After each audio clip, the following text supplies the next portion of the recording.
Stand clear of the closing doors, please.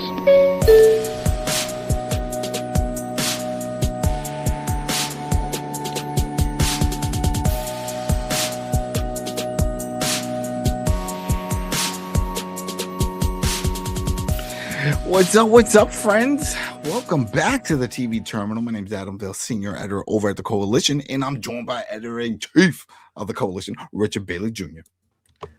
What's up, Adam? What's up, listeners and viewers? What's up is that we just watched this episode, just like all of you out in TV land.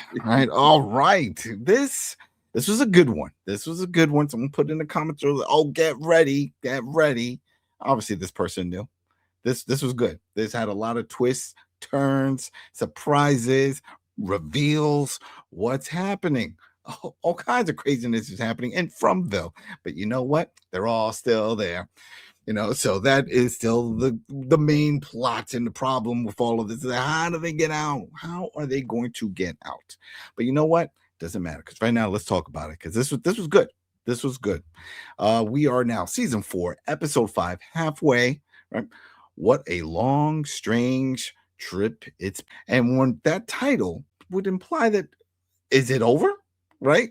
Because usually you would say something like that right after having such a long, strange, crazy trip. You're like, I'm done with this. And this is that.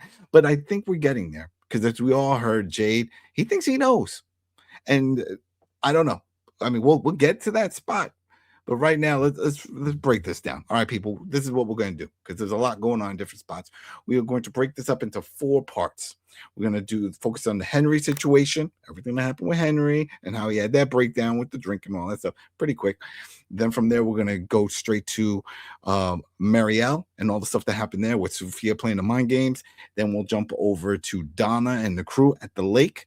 And then we'll just wrap this up with everything with Jade and try to figure this out, because this could be a turning point. I mean, yeah, it's the middle of the season. Usually big things happen. If this was the old form of TV, this would be the mid-season finale, right? You brought that up last week, Richmond. Well, we all know, people. If you know us from all the 25 years that we cover The Walking Dead, then you know all about these mid-season breaks that they used to take, and then we would be off for a few weeks or a month sometimes. And this would be that point, because especially the way it ended, right? It was like, oh, we're almost done. We're about to get out. These people are going to be free. So let's get into this. Henry is losing it, right? We see Henry. He's boozing hard. I don't know where he got this booze from. Right? What's up with the booze? Because from what I understand, I thought Boyd was controlling a lot of that stuff back at the bar. I mean, who's manning the bar? Is anyone still at the bar? I don't know. I don't know either. Right? Anybody know? Put it in the comments. Let's start this right off the bat, people. Let's start. Do you know where he's getting this booze? We know that the bartender was making it. Remember, it was like some strong hooch that he had. But either way, Henry has it, because it was Kenny that was over at the Colony House. He visited Fatima. She's building this big thing. Oh, man. All right, that's great and all, but how do you get it outside? If you go to carry it down, is it delicate? Because I'm assuming she said this is like the hero, the protector, that you want to put something like this in front of the house, not just leave it in a room. I mean, protect you from what in the room? It's like, what, a big talisman? Is that what that is? It's like, if let's say the next time the creatures come bursting through the door and knocking down talisman, that don't mean anything. They go in that room and they see that, my eyes, like, are they going to fall back? What is going to happen? I feel like it's going to, man, I'm losing it. But I just thought of something. What if that thing comes alive? Anything could happen in Fromville. What if she put so much effort and belief in this thing that she's creating that this hero just turns alive and just starts moving? It becomes their protector and just stands in front of the house. That would be fantastic. I'd love it. I think that will happen before the season is over. Yeah. Nice. You heard it here first. Put that MTV News. Right? That's right. The monster, the hero comes alive. Thank you, Fatima, for making this up. But anyway, passes Kenny. Kenny's like, "Oh, you okay? Yeah, I'm good. I'm just, no, you're not. You're gonna get drunk, But he starts acting a little wacky. Now we get it. Now this is like the first time that we actually see Victor looking like he wants to help, like he's confused, because he's always the one that's super confused. But now he's confused from someone else. because he can't understand this. His dad is losing it, talking all this stuff, starts playing on the piano, telling him, I remember when we used to sing with mom, and it was like all in the family, singing the that's what I think of. I'm so old. I am so old. I think of All in the Family. Oh, Archie, R.I.P., man. So just doing the whole thing, and everyone's standing around. And I, again, put in the comments, I should have looked this up before. Like I said, we just recorded. We have our notes. We're discussing this, but I know that song, right? Was it The Cat's in the Cradle? I think that's what that was. So yeah. More man, and when you're coming home that I don't know. And yep. I remember I played that in camp. We sang that in camp, sleepaway camp. What a sad song. Why did the counselors have us sing this sad song? So many of us were already homesick, and now you have us sing this horrible song about dad leaving. Oh, whatever. He's playing it, and he keeps saying, show them the picture. Show them the picture. He can't believe what the monster guy, what the guy did to his wife. And they don't get it. And of course, Kenny, he shows the picture to Kenny, and Kenny sees it. And it's like, oh, okay. I don't know what Kenny, we don't really get his reaction, right? Because we see that he's like, okay, he sees it. And Victor said, well, the man in yellow, he ate my mom. Do you have real proof of that? I mean, right now you just drew this. Like, what's going on?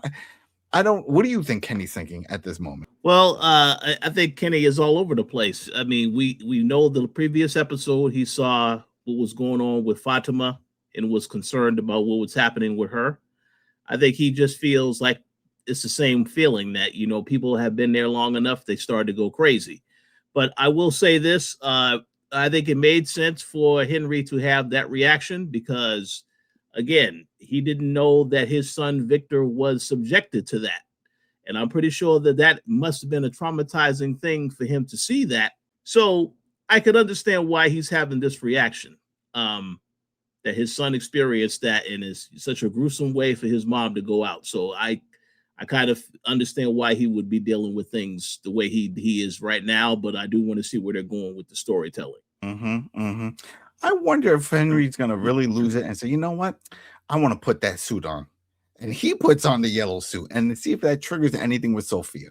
Remember, I was cracking jokes before that Sophia is going to be like, all right, I'm done messing with these people. Go to the woods. Man, who stole my suit? Well, what if he comes back to the colony house and we see him Henry walking around in the yellow suit, or if he's still drunk, puts on the suit, grabs Boyd's belt and starts banging it around. Come on now, sucker. I doubt that'll happen, but. Yeah, I don't know if that's going to happen, but I will go back to what I said in the previous recap is that I do think something is going to happen to him before the season is over. You don't think he's going to make it? You don't like the dad. I get it. He's old. Oh, no. No. I would say it would make sense for something to happen to him because it will continue to make you feel bad for Victor. Something very traumatic happens. Who doesn't feel bad for Victor? The kid has been there forever. Okay, he's his entire life, and at some point he was there alone. Remember that was the thing. He was like for a long time there was nobody else. With the supernatural beings, whatever, decided not to put a tree in any road and just leave him there to suffer by himself. That is horrible. So yeah, The actors playing Victor is doing a fantastic job because how else? How can you act like a child that's been raised by himself for so long? Almost like a Lord of the Flies type of situation. It's like, at least you're with other kids, but if you're alone and you don't really know how to develop as an adult, how do you do it? And so he's playing that kind of, not quite there mentally because he hasn't been. And he's doing a fantastic job. So he's killing it in this role. But yeah, so then that's pretty much it. That's where it wraps up, at least for this episode. So now let's go over to the clinic. Right. So we got Chrissy there. We got Sophia shows up. They go to fix up her arm, right? After the whole faking of the injury. She even plays as like, oh, okay, this hurt. Okay, you're going to, yeah, here we go. 1, 2. Oh. I don't believe any of that. I don't think she felt any pain. I think she's just like she doesn't need glasses. Don't tell me she needs glasses. She's just messing around. It's all mind games, right? Everybody who watches, this. It's got to be all mind games. It's just to destroy them from the inside. That's the yellow man's idea here. His plan. He's bored because I think he could just kill them all. If he's a daywalker like this, and he's got these powers as we see here with all the things that he's about to do to Marielle. Just drive them all crazy. Just have them see things that they don't. Have each one see another person as a creature, right? And that's it. In fact, I got a better idea. Get a bunch of the kitchen knives, go to the diner, get a bunch of the knives, put them all out, and then just say, the creatures are all around us. And then have everybody seeing each other as creatures. And then they'll go to town, and there you go. Party's over. Yellow Man did it all. Because I'm saying all that because we all saw what happened. Marielle goes into the ambulance, right, to go get, what was this, a bandage or something to fix up or a splinter. There was something to fix up Sophia's arm after they set it in place. And what happened? She hears all the screaming on the ambulance radio, and she starts going nuts. And then all of a sudden, she's handcuffed. She's handcuffed to the side, and she starts screaming. Ah! And I was like, okay, this is when she dies. But no, it didn't happen. But clearly, Sophia is doing all this stuff. What was the point? What else besides just messing with their heads? What's the motive for the Yellow Man or Sophia? Yeah, well, that's a very good question. Initially, the motive was to basically make them turn against each other. But basically right now, basically just turning everybody crazy, and I think, because the whole having the ability to make them see something that's not there, that's very interesting. But what I would like to find out as a viewer is who is going to figure this out and figure out who she actually is. I think I had a girlfriend that did that. She had that power too. She would have me see shit that was not there. And I remember losing my mind a few times. I was like, yo, what is this? I didn't do, you put it there. No, you didn't. I go cross-eyed like, ah. But no, it's getting pretty rough with that. But they're still there. They're trying to figure things out. They try to calm her down. I like Sophia to get her a drink. I was like, can't drink this. And she comes out and she starts talking about everything that's happening.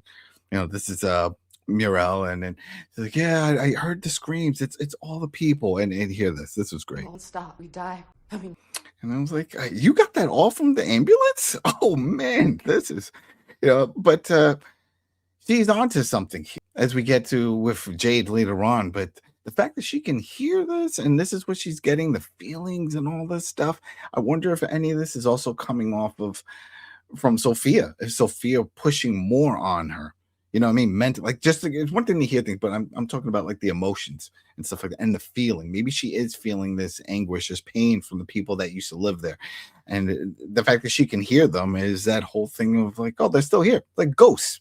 It's like, oh, they're trapped here. So if we die, we're still here, and I'm waiting for Kenny's mom to show up. Right? I'm sure everybody's saying the same thing. It's like, oh, well, there's other characters that we've seen die. Remember, they were put in the box. That one guy that was put in the box, little girl and the mom, and we didn't really grow attached to these people, but we did with Kenny's mom. And I keep saying, I'm waiting for Kenny's mom to show up in some form, whether as a creature or to hear, hey, right over the radio, right? Ethan. He's playing with the radio, trying to contact his dad. What if like dad doesn't pick up, but Kenny's mom does? Like, hey, what's up? Let's meet me in the woods. I got something to show you. Okay. And he hangs up. Let me get my backpack. Going on the mission, because I listen to the voice on the radio. Oh man. But it was good. It was good. It was sad. It was doom and gloom. I like that the camera pan over to Sophia, and she was like, yep, it's working. Because then she had another attack in the clinic. The same thing, and this time they got to see it. She's like, chained on the side and screaming and doing the whole thing. Like, I don't know what the chains are supposed to represent. Do you have any idea what that's supposed to? I mean, from the outside, them watching, it looks like a crucifixion type of thing. But clearly, when we see from her perspective, it's chains and she's hanging on the side. I don't, unless it had something to do with the creatures that were in the cellar. Remember, a long time ago, a few seasons back, Jade walking around, remember, and he saw that. He saw someone that was chained up. That's what I think it is. They go back to mentioning when Fatima mentioned that she had gave birth to the creature, she could feel what the creature was feeling, knowing that the creature was feeding off her fear. I think all of this is connected. I don't know how the elaborate way that they're going to bring it all together.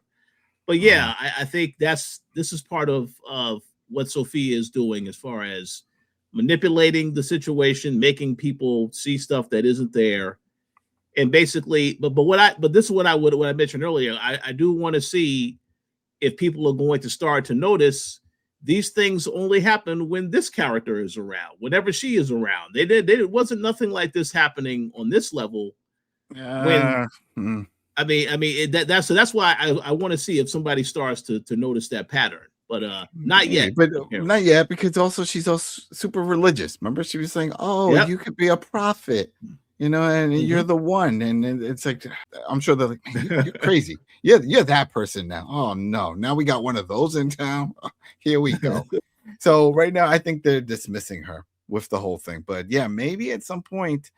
And if anyone figures it out, I think it's going to be Sarah, because she's living with, I'm hoping for something like that. But anyway, while this is happening, there was Julie and Randall that show up, and they go into the back room and they just start arguing. I don't understand, like, what was their reasoning for going to the clinic, right? If it's to have Chrissy examine Julie, I thought maybe that was it, but they don't even go to that. It looks like it's just Julie and Randall's basically telling her, your dad would call you a moron. You shouldn't be doing this stuff. Just let it go. Yeah. I just think obviously she's still frustrated from what happened in the previous episode. And I guess they just wanted to continue that over, basically show you that she's still frustrated and having an issue with that. But other than that, I don't know what the real reason was for her to go back to the clinic. Yeah. I see a lot of people thinking that this is all done wrong with her story. We saw some comments, people were saying it's like, well, this isn't how it's really done. Story Walker and all this stuff, what they're trying to portray. It doesn't really flow in that way, but hey, we'll see. And also remember, she's keeping this to herself. She hasn't told anyone about this, and that she has this ability. I mean, this is something I would brag about. I'm sorry. I'm like, guess what? I can go back in time, people. I can go and see things. I can do things. Yep, I got the power. I got the glow, Bruce Leroy style. But no, she doesn't tell anybody. And that seems like a big deal. I get it. Your mom isn't in town. She's on her own adventure. We're about to get to that. And Boyd is dealing with the Jade. So maybe there's no one really to tell besides Randall, or what she just wants to she just wants to do a big reveal. Oh, I go over to the realm and I see my dad. Look what I did. And then tell everybody the story. Let's all meet at the diner for drinks. Let me tell you how I brought back dad. I feel like maybe if she would get more people involved, and I thought this was going to be the episode because she was in the clinic and we had Chrissy and everyone there, and I figured that with Sophia there, she was there and she was going to overhear and then try to manipulate, do something. They did have that brief scene where she overheard the conversation, so she may try to do some type of manipulation in the next episode. That's certainly possible. Because now she knows what her plan and what she's doing. And if she can shapeshift like this, what's stopping her from turning into Jim, right? Just turn into Jim. Just be like, hey, I'm back. It worked. You did it. Mind freak. I don't know. Come up with something just to say, and then lure Julie out. Come on, let's go find your mom. Let's go tell your mom I'm back. It's going to be great. And then, takes her out. And who knows? Even the man in yellow, I get that Victor saw the picture and the whole thing and said the man. What if that's not his true form? What if, you know what I mean? Like, what if that's just one of many forms? If I could turn into anyone, I don't know if I would want to be an old man. I don't know if I would go with that. I think I would probably, I probably want to be someone huge. Let's what's this dude that we keep talking about? Giannis. Yeah, I want to be Giannis. Be a big tall basketball player. What was he? 7'4"? Yeah, I'd be something like that, walking around like that. That'd be cool. Oh, what a beast that guy is. Oh my God, don't want to get into sports, but man, that was something else. But anyway, and that was it for that segment there. Okay, what did we learn? Not so much, at least here, because we've heard voices before. Remember, we've heard when Jim used to pick up the phone back at the house, and he would hear the voices of his dead son, the other son, calling him and all this stuff. This part's not new, but the reason is why we know that Sophia is doing all this. Didn't she touch her arm or do something before, right? She left, and then when she came back and she grabbed her arm, she did something. I know she touched Mary in some way, and that's also so maybe that's how these things have to be triggered. He can't, or he or she, whatever, they can't just pop these things into people's minds. Maybe the person has to do physical contact first with Sophia in order for that the vision system popping up. But okay, there goes that. But now let's get into one of them, the main stories here. And I think we had the image, right, of the lake. Here we go. The crew, right? We got Donna and then Tabitha and everyone's here. You know them. They were all here at the lake. They go and they pull this rope. I think it was Roger. I think that was his name, right? Jabroni 614. That's part of the crew. He found it. Whenever you see these extras, you know something bad's going to happen to them. You know, it reminds me of the Star Trek episodes when they do away missions and then they just have a random crew member on the trip. Like, oh, you're not making it back, buddy. And that's pretty much what's happening here. They pull this over. We all assumed, and a lot of people in the comments, oh, there's going to be body. This is going to be crazy. And no, it's dolls. It's just as crazy. It's creepy, right? Creepy dolls. No one wants to see creepy dolls, especially big size creepy dolls. I mean, this was like, I don't know, maybe like 3 feet, right? These are 3 feet. These are pretty big. Whole bunch of them. Donna takes it a step further, cuts one open just to see what's inside. Makes sense. You want to see if there's anything else. Maybe it's a piñata. You know, I don't know what she was looking for. I think it would have been even crazy if she cuts one open and it's like guts. You know, it's like, oh my God, they're real organs. You know, it's like, smells like jelly. Smells like jelly. You know, I don't know. Thinking crazy. You know, and opens it up. Nothing there. It's like, okay, well, that's good. But I think it was Donna that came up with the idea of saying something's not right. And she's thinking that maybe they were put in the water for a reason. To protect, right? That's the whole thing. You put things around for protection to keep things away, and maybe there's some kind of creature, something that comes out, and these dolls are for protection. And let's just put this back. Let's just let's just put this back. So they're like, okay, fine. So they start putting rocks and everything. I don't understand the whole thing with the rocks. Like I get to make it sink, but they didn't have rocks in them before, and then it surfaced up, right? So I don't know why they think they even need to sink. Maybe just float. Maybe they just need to float in the water. Does that make any sense? Like, what were you thinking when you saw all that? Well, first and foremost, I think the explanation that Donna gave, I think that made a lot of sense to me because the dolls did look somewhat like scarecrows. And the explanation that, yes, that that's a sign to ward off anything else. I thought that was very well explained. But yeah, you know, in terms of them, yeah, they definitely wanted to give it some weight and put it back into the water. They didn't have the net anymore, so I don't know how effective it could have been because the net, possibly having them all lumped up in the net together, I would think that would offer more protection. But yeah, it was kind of messy. Know.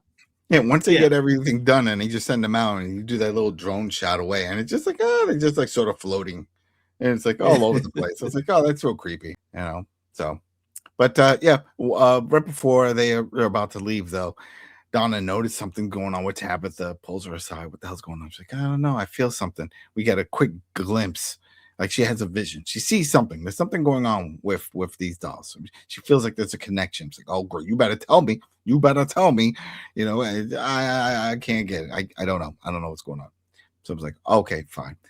We also see that Tabitha and Ethan, they bury the bird. He was like, yeah, I guess this isn't the Lake of Tears. I'm sorry. Let's bury it. I was hoping that this bird at some point would make a return and we would see it like, just like we saw the hand coming out after Boyd, like a little hand flapping up, you know, it's like the beat coming up, like help me. That would be nuts. You know, anything's possible in Fromville, but no, that doesn't happen.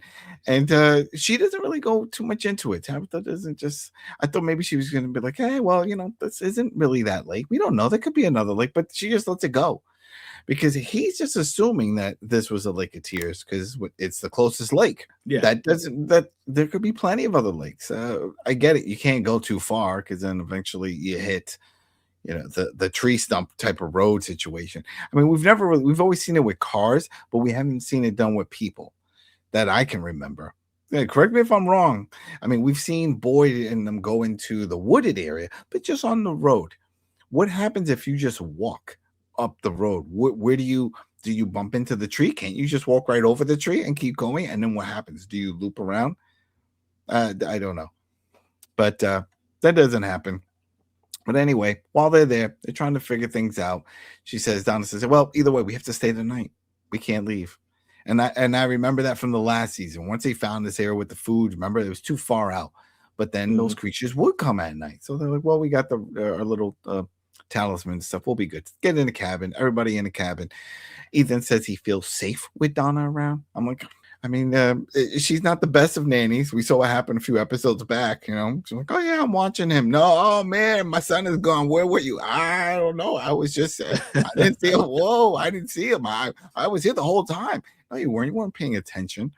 You know, whatever. But hey, Ethan has a connection with Donna. I don't trust Ethan at this point. I feel like something's going on with him. I don't know. Any little kids in any of these horror shows, I think something's wrong with them. That's just me. I can't trust little kid. They come on, they know it. When we get into the Jade's part, what is it? It's all the creepy kids. It's creepy music. It's creepy songs. You know what I mean? And even here, let's just get into it. They're in the cabin.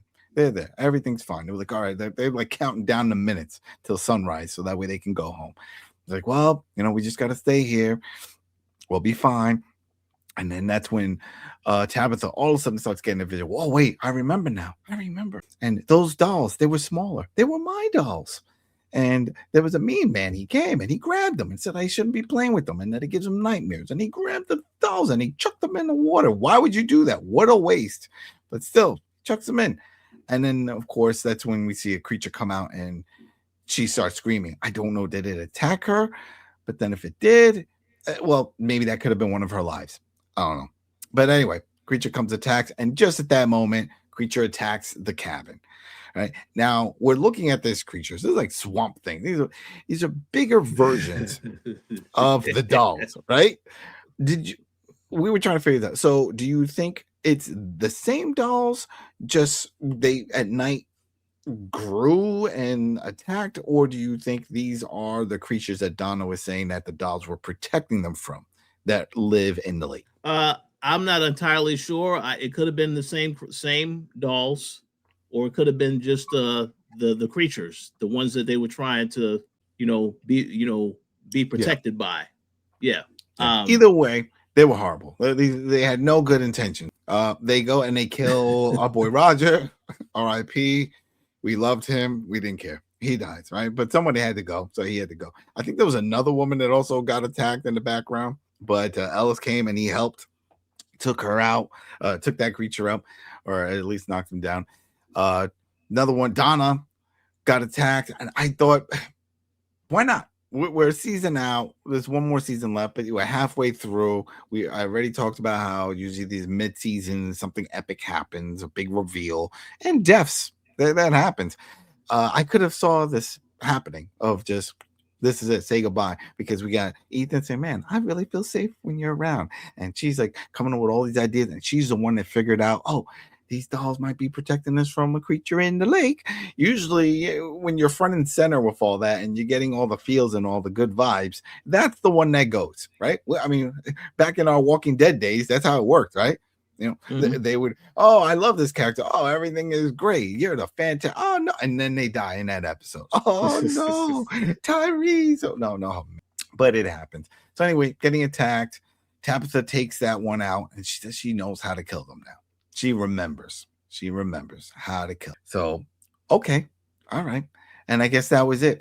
It seems like everybody else is okay. Now, we did see some more of them in the background. And then they just walk off. Like, it was like, oh, she can kill us. Change our minds. Back into the lake. Okay. I don't know. Everything, that whole scene, their segment was cool. It was interesting. It was building up to something, but that right at the, I don't know. Even with the fire in their hands, I was like, grab them, start setting people on fire. What's going on? You have the upper hand, literally, with the fire, But once I guess they saw one die, they're like, oh, I can't chance it. I don't want to die. I want to live in the swamp like this monster thing. I don't know. What did you think of that ending of their scene there? Yeah, again, like you said, they did a fake out, making you think that Donna was going to get taken out, which I wouldn't have had a problem if they would have did that. I thought it was, however, of course, very convenient when all of a sudden, she's able to, the creature gets stabbed right in time to prevent any of that from happening. And of course, now she says, Tabitha says she's figured out how to stop them. But the only thing I learned from this scene is that whenever you start to remember stuff, this is when they will try to do what they can to take you out, because that I just find the timing of her remembering that, and then the attack happens. That said, okay, they don't want you to remember stuff, so now this is when they're going to try to attack. So let's see where they go from here. So you're thinking it's like one of those things? Do we do it now? Do we attack them? No. Let's just keep. We'll just stay back. Oh wait. Did you hear? Oh, I figured it out. I think. Oh, she knows. She don't go all in on the cabinet. That's it. Let's shut it down.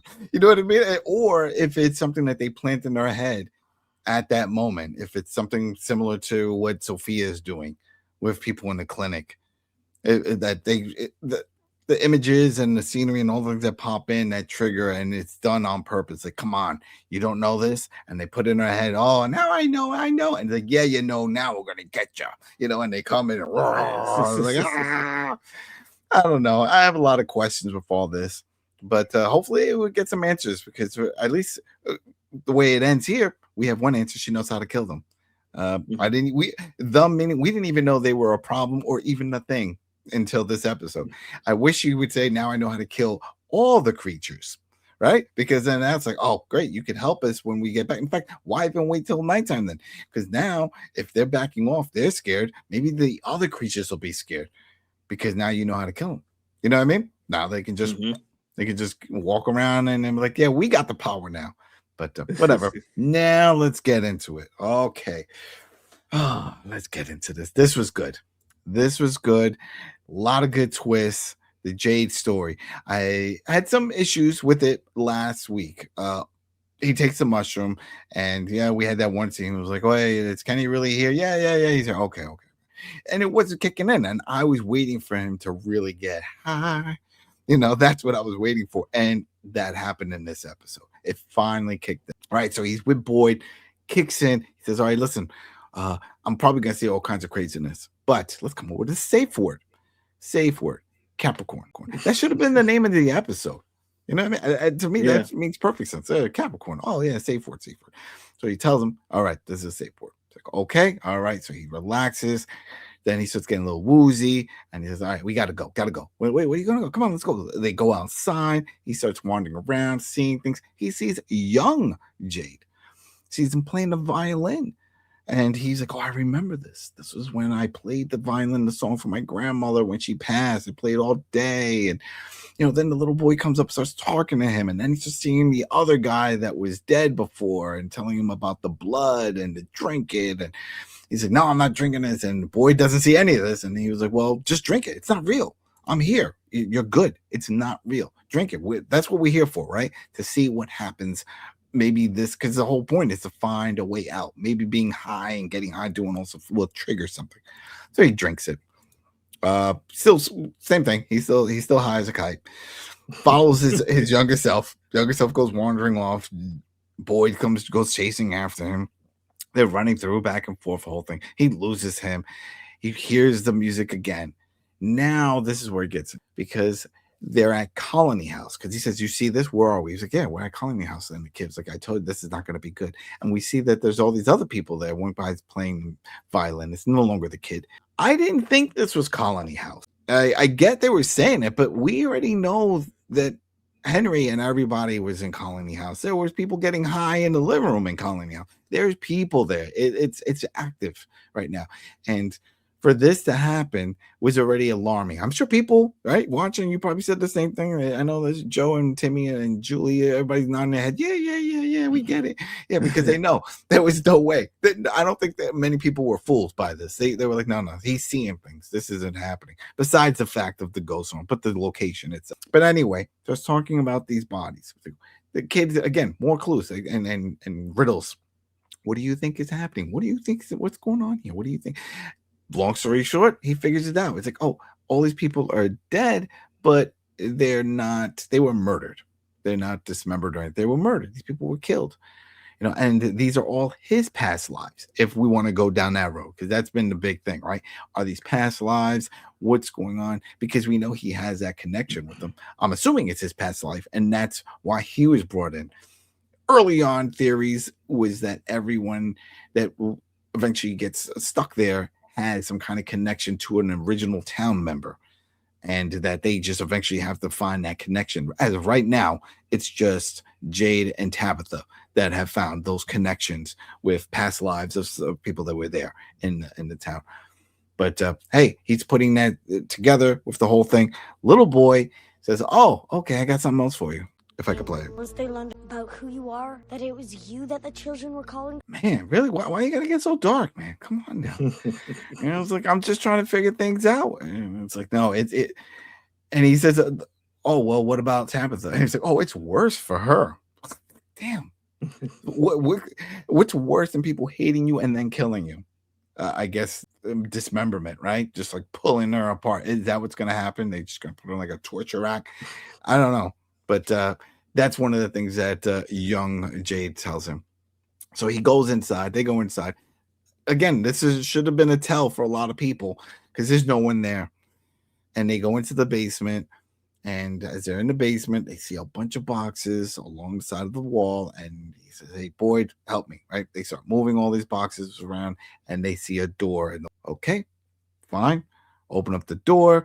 We had before when they were out in the woods where Jade was calling for Boyd, didn't know that he was there, screaming, the whole thing. "Why'd you leave me?" "I didn't leave you. I'm right here." We have another one of those scenes here because he goes into this hallway, this tunnel, which also is pretty well lit. Okay, that's the other thing. I always, whenever I watch any of these type of movies and they show tunnels, creepy tunnels, and all this stuff, if I see fire torches or anything already lit, I'm like, come on now, you're ruining it. Everything should be pitch black. Once you do that, that's implying that someone was there already, right? And someone is there. Someone's lighting this. There's no such thing as forever fire. Besides the Olympics, right? Even that has to be lit. But anyway, you guys get what I'm. So he grabs one of the lanterns. He starts going. And before I go any further, what did you think of this whole thing? Right, this whole finding the door and all that. Did you think this was actually happening, or it was something else? Well, first and foremost, I thought all of the entirety of how they handled Jade's entire story in this episode, I thought it was very well done. I like all the camera work, the blurry camera, and him looking back and forth, at his younger self and the other people. I thought that was fantastic because as a viewer, it's making you guess as to what was happening. You made the comment earlier, the episode should have been titled Capricorn. No, I actually think Capricorn. Yep. I actually think the title it is perfect because it was a long, strange trip. All of this trip didn't work because he was high. He was on the he was tripping. He was tripping. So it's definitely just implying just for him, his journey. Definitely tripping. Oh yeah. But no, I knew when I saw that he said he was at Colony House because again, this entire episode, when he started this whole trip and Boyd is with him, there is no one else there. It's just him and Boyd that are talking back and forth. Now, if there was another character that we saw that was interacting with them when this whole thing started, then you would feel like, okay, well, yeah, maybe he isn't just seeing things. Other people are there, but that's how I figured it. Maybe it could have been another version of Colony a house from in the past. That's what he could have been seeing. But yeah, I knew it definitely wasn't real though. But then the show does a little trick. They play a trick on us right here because then Boyd says, "Hey, no, we gotta go." He's like, "Well, no, this isn't real. It's real. This is all real." Capricorn. That's our safe word, right? Capricorn. Yep. That's it. Then man, I guess it is all real because he said the safe word. And so he's like, "Come on, let's go." No, I can't. No, we got to get out of here. We can't stay here. Let's just get out. And he keeps going, goes deeper, finds a big room. And he says, "Oh, this is where they did the sacrifice. This is where huge room. Now, this is all underneath Colony House." And once he's there, we see all the creatures start coming out, right? The creepy town people, all there. And they were like, "You should have listened to Boyd. You were never that bright." They're saying all that. They're talking smack to him. And I'm thinking about this. I was like, you know what? This also makes sense because we know they live underground, right? That was the thing for a long time. Where do the creatures live? They live in caves or whatever down. Okay. And where are you doing? And I think that's the reason why Boyd was like, we got to get out of here. Once you get underground, you're in their world. And so he didn't go. They grab him. They dump him in like a hole. And it looks like they were trying to bury him in a way, right? And they were putting the whole thing in. He's screaming, and then all of a sudden he wakes up and he's back in the house with Boyd. Boyd is like, what the hell? What are you doing? What the guys? What do you mean? He's like, with the kid and with the bodies and everybody. And he's like, we never left. We never left. You got high, you sat down, and that's it. We've been here the entire time. So before we go any further into the closing of this, what I have a question about is the Capricorn. If that's the safe word, then was he just projecting that onto the other Boyd, or are the creatures playing the mind games and heard him say Capricorn was the safe word and used it on him? But he didn't listen anyway. So I don't know. That part. I don't think any of that was real with the Capricorn stuff. Because again, Boyd said this, they've been there this entire time, but this goes to why I think. So you don't think he even came up with a safe word? No, absolutely not. No, because he said they were there the entire time. So what my thought is, this is why I say this was a good episode in terms of his storyline, because this entire time it had you guessing as to what was going to happen. And even up until that point, when he had the confrontation with the creatures, you're sitting there thinking, oh, so this is the point where they're going to kill him off the show. And that's not what happened. Mm-hmm. And then then all of a sudden he wakes up and he's still there. So I thought that was very well done, because it made you curious what was going to happen as they were getting closer to finding answers. Then you find out, well, no, hold on a second. This isn't real. None of this is real. So that's why I said, okay, yeah, that was pretty clever. Pretty clever. Yeah. And it was good. And then right before it ends, he looks over at Boyd. He says, I figured it out. I know it. I know how we can get out of here. I know how we can leave. We can save the kids. We can get out. And then it ends. How? What's the answer? I didn't get. You were just freaking out. What? Mm-hmm. Yeah, and I'm right there with you 100%. I don't know what the answer is either. Now the people that leave a comment on this, maybe they know based off of everything that we've seen. Maybe they can piece together the theories, or I think they want people who are watching the show to keep guessing as to what it is that he is talking about. Same thing with Tabitha. They have so many questions about what happened with both of these characters in this episode. But yeah, when they said this, I'm like, okay, so how are you going to get out of here? How are you going to free the kids? I still didn't get an answer. And I think that is intentional. Now they have to show us exactly what it is that he's talking about in the next episode. Unless it's to find that room, if that's a real place, if that's what he's thinking. He's like, oh, we have to go down there and then remove the bodies. Maybe that's it, because he said this is where they would do the sacrifice. Maybe there's something there, destroy the room. You know what I mean? Is that what he was getting at? But it seems like it's all pointing to finding this place. If it really does exist and it's under Colony. Well, you saw that there was the kid that was there when they tried to bury him. I'm assuming that burial area that could potentially be an escape way out for the kids, or some type of, it's something having to do with that, I think. But we have to wait and find out. I don't know. I don't know the full answer. What do you mean you don't know for the answer? We come to you for all the answers. Right? You were here for all the answers.